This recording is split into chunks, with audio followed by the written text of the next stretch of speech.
Amazon, Flipkart और दुनिया के बाकी ई कॉमर्स प्लेटफॉर्म्स कितना कमाते हैं ये बताने की जरूरत नहीं है। तो आज की इस वीडियो में मैं आपको सिर्फ अपना मोबाइल फोन से बिना कोडिंग और बिना लैपटॉप के बिल्कुल बेसिक से लेकर एडवांस तक एक fully functional e commerce app बनाना सिखाऊंगा। और यकीन मानो इस वीडियो के बाद आप सिर्फ ई कॉमर्स ऐप ही नहीं बल्कि अपनी मर्जी का कोई भी ऐप बना पाएंगे, क्योंकि ऐप भले ही अलग हो उसको बनाने का प्रोसेस लगभग सेम ही होता है। ये कोई छोटा मोटा 5-10 मिनट का वीडियो नहीं है, बल्कि एक कंप्लीट कोर्स है जिसमें मैंने हर स्टेप बेसिक्स से लेकर फाइनल ऐप तक क्लियरली समझाया है। और हाँ, ऐप बनाते वक्त एरर्स तो आते ही हैं, लेकिन मैं आपको एआई का यूज करके उन्हें फिक्स करना भी सिखाऊंगा। तो सोचिए आपके पास कितना बड़ा नॉलेज का खजाना खुलने वाला है। बस वीडियो को एंड तक जरूर देखना, क्योंकि यकीन मानिए आपने ऐसा वीडियो पहले कभी नहीं देखा होगा। चलिए स्टार्ट करते हैं स्टेप 1 से। ऐप बनाने से पहले आपको कुछ जरूरी ऐप्स इंस्टॉल करने होंगे, जिनके लिंक्स आपको डिस्क्रिप्शन में मिल जाएंगे। इसके बाद आपको एक डिटेल्ड प्रॉम्प्ट तैयार करना होगा, जिसमें आपको अपने ऐप के बारे में और उसमें क्या क्या फीचर्स चाहिए ये सब अच्छे से साफ साफ लिखना होगा। मैंने यहाँ एक डिटेल्ड प्रॉम्प्ट तैयार कर लिया है। अब इस प्रॉम्प्ट को कॉपी करेंगे और डिस्क्रिप्शन में दिए गए लिंक से गूगल एआई स्टूडियो पर जाएंगे। यहाँ पर क्लिक करके जेमिनी 2.5 प्रो मॉडल सेलेक्ट कर लेंगे। फिर ऊपर वाले आइकॉन पे क्लिक करके ऑटो सेव वाला ऑप्शन टिक कर लेंगे, जिससे आपका हिस्ट्री ऑटोमेटिकली सेव होता रहेगा। हम जेमिनी का यूज इसलिए कर रहे हैं क्योंकि ये एक बार में ही बहुत लंबा कोड लिख सकता है और इसमें कोई लिमिट नहीं है। अब हम अपना प्रॉम्प्ट यहाँ पेस्ट करेंगे और सेंड आइकॉन पे क्लिक कर देंगे। एआई थिंकिंग करना शुरू करेगा और आपके लिए कोड जनरेट करना शुरू कर देगा।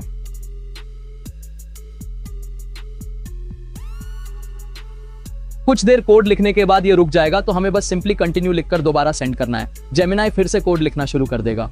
आपको ऐसा तब तक करते रहना है जब तक एआई आपको पूरा कोड ना दे दे। जब एआई आपको setting.php फाइल का कोड दे दे, तब आप समझ जाइए कि आपका पूरा कोड जनरेट हो चुका है, क्योंकि setting.php हमारा सबसे आखिरी फाइल है। अब जब पूरा कोड जनरेट हो जाए, तब आपको अपने मोबाइल के फाइल मैनेजर को ओपन करना है और वहां पर एक नया फोल्डर बना लेना है, जिसमें हम अपने ऐप का सारा कोड रखेंगे। अब आपको एकोड ऐप को ओपन करना है। जैसे ही आप एकोड खोलेंगे, आपके सामने उसका होम स्क्रीन आएगा। अब आपको ऊपर कोने में जो मेन्यू आइकॉन है उस पर क्लिक करना है। इसके बाद यहाँ एक ऑप्शन मिलेगा ओपन फोल्डर का, उस पे क्लिक करना है। अब एक बटन दिखेगा ऐड अ स्टोरेज, उस पे क्लिक करेंगे और फिर सिलेक्ट फोल्डर वाले ऑप्शन पे क्लिक कर देंगे। इसके बाद आपको वही फोल्डर चुन लेना है जो आपने थोड़ी देर पहले अपने फाइल मैनेजर में बनाया था। फिर नीचे जो यूज दिस फोल्डर बटन होगा उस पर क्लिक करना है और परमिशन के लिए जो भी अलाउ मांगेगा उसे अलाउ कर देना है। इसके बाद एक ओके बटन आएगा, उस पर भी क्लिक कर देंगे। अब आपका वो फोल्डर एकोड ऐप में ऐड हो जाएगा। अब आपको उस फोल्डर पे क्लिक करना है और नीचे जो टिक वाला आइकन है उस पे क्लिक करना है। इतना करते ही वो फोल्डर एकोड में ओपन हो जाएगा और अब आप वहां से फाइल्स और फोल्डर को आसानी से मैनेज कर सकते हैं। अब आपको वापस गूगल एआई स्टूडियो में आ जाना है और पेज के सबसे ऊपर जाना है जहां से कोड जनरेशन की शुरुआत हुई थी। अब स्टार्टिंग में देखिए एआई ने लिखा है कि जो पहली फाइल बनेगी उसका नाम install.php होना चाहिए और ये फाइल हमारी रूट डायरेक्टरी में होनी चाहिए, यानी उसी फोल्डर में जहां से हमारा पूरा प्रोजेक्ट चलेगा। तो हम उस फाइल का नाम यानी install.php को कॉपी करेंगे और एकोड ऐप में आकर हमारा जो फोल्डर का नाम है उस पर लॉन्ग प्रेस करेंगे और फिर इसमें से क्रिएट फाइल पर क्लिक करेंगे। अपने फाइल का नेम पेस्ट करेंगे और ओके करेंगे, इससे आपका फाइल बन जाएगा। अब हम फिर से गूगल एआई स्टूडियो पर आएंगे और थोड़ा नीचे स्क्रॉल करेंगे। यहाँ पर जो install.php फाइल का कोड दिख रहा है उसे कॉपी कर लेंगे। अब वापस एकोड ऐप में जाएंगे और उस फाइल install.php पर क्लिक करेंगे, इससे वो फाइल यहाँ खुल जाएगी। अब यहाँ पर कंट्रोल बटन पर क्लिक करेंगे और फिर वी बटन पर क्लिक करेंगे, इससे आपका कोड यहाँ पर पेस्ट हो जाएगा। अब इस सेव आइकन पर क्लिक करके इस कोड को सेव कर लेंगे। ठीक इसी तरह से अब हम फिर से गूगल एआई स्टूडियो पर वापस आएंगे और अगली फाइल को देखेंगे। यहाँ देखिए एआई ने लिखा है कि ये फाइल हमारे मेन फोल्डर के अंदर कॉमन नाम के फोल्डर में होनी चाहिए। इसके लिए पहले इस फोल्डर नेम को कॉपी करेंगे।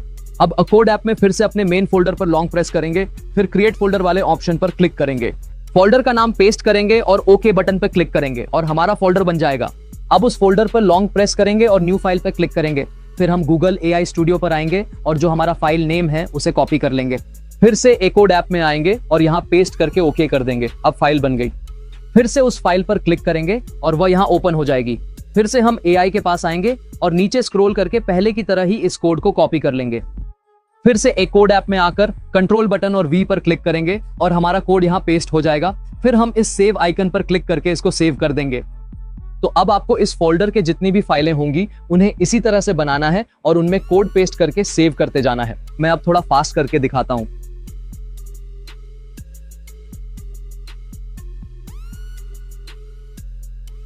मैंने कॉमन फोल्डर के सारे फाइल्स बना लिए हैं। अब फिर यहाँ आगे देखेंगे, हमें अब login.php फाइल बनानी है और ये हमारे मेन फोल्डर में ही होगी।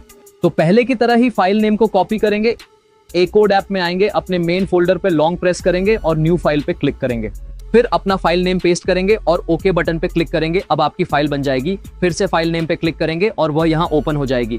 उसके बाद गूगल AI स्टूडियो में आएंगे और login.php फाइल का कोड कॉपी कर लेंगे। फिर से ए कोड ऐप में आएंगे और यहाँ पर कंट्रोल और V बटन पर क्लिक करके अपना कोड पेस्ट कर देंगे। इसके बाद सेव आइकॉन पर क्लिक करके कोड को सेव कर लेंगे। अब इसी तरह से हमें नीचे की बाकी फाइलें भी बना लेनी है, तो मैं जल्दी जल्दी ये सारे फाइल्स बना लेता हूँ।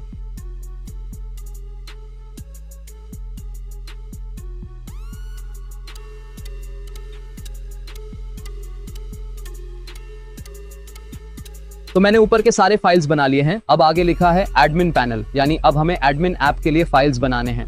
इसमें पहली फाइल login.php है जो एडमिन नाम के फोल्डर में होगी। तो पहले एडमिन फोल्डर का नाम कॉपी करेंगे, फिर मेन फोल्डर पे लॉन्ग प्रेस करेंगे, न्यू फोल्डर पे क्लिक करेंगे, नाम पेस्ट करके ओके कर देंगे। फिर एडमिन फोल्डर पे लॉन्ग प्रेस करेंगे, न्यू फाइल पर क्लिक करेंगे, फिर AI स्टूडियो में जाकर login.php नाम कॉपी करेंगे, ए कोड में आकर नाम पेस्ट करेंगे और ओके दबाएंगे, फाइल बन जाएगी।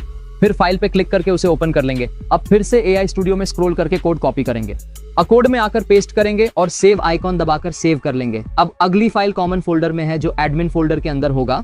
तो अब एडमिन फोल्डर के अंदर एक कॉमन नाम का फोल्डर बनाएंगे और उसमें दी गई सारी फाइल्स पहले की तरह ही जल्दी जल्दी बना लेंगे।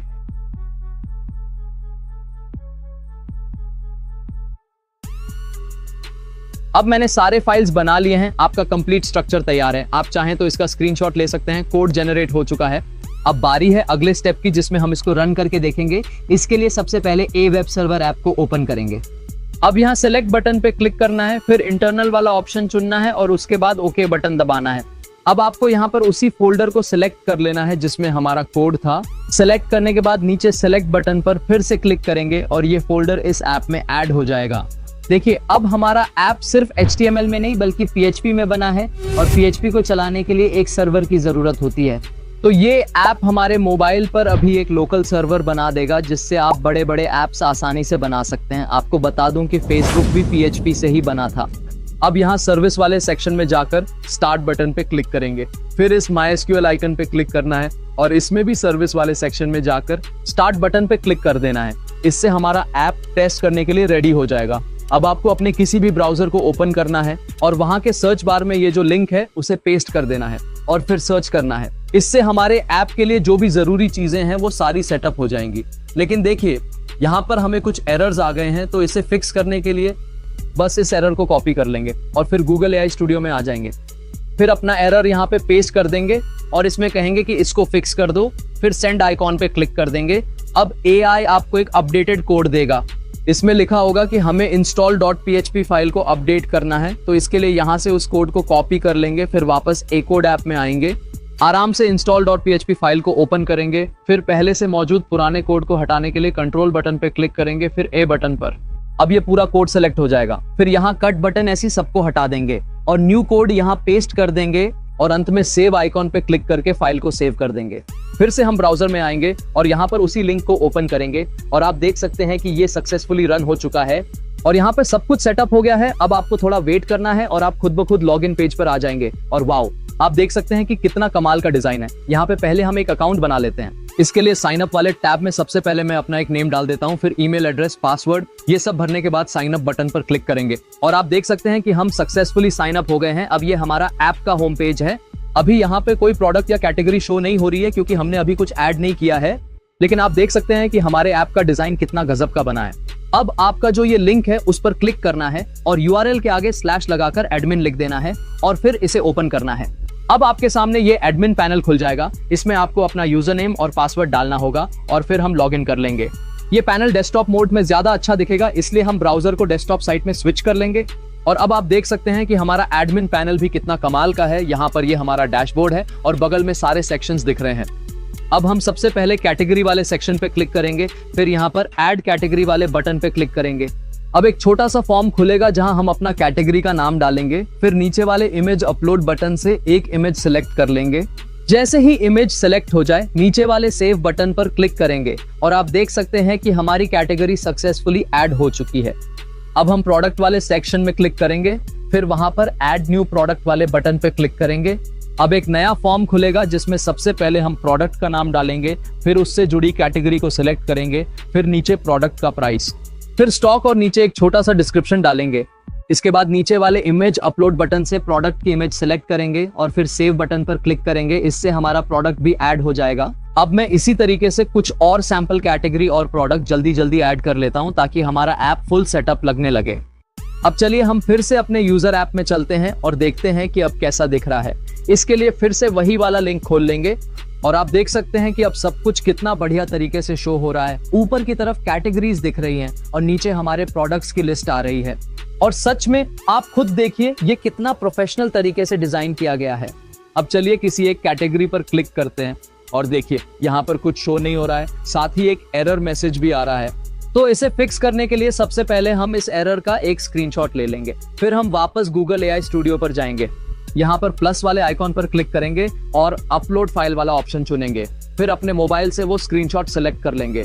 अब नीचे बॉक्स में सिंपल सा लिखेंगे प्लीज फिक्स दिस एरर और फिर सेंड आइकॉन पर क्लिक कर देंगे। अब AI कोड जनरेट करना शुरू कर देगा।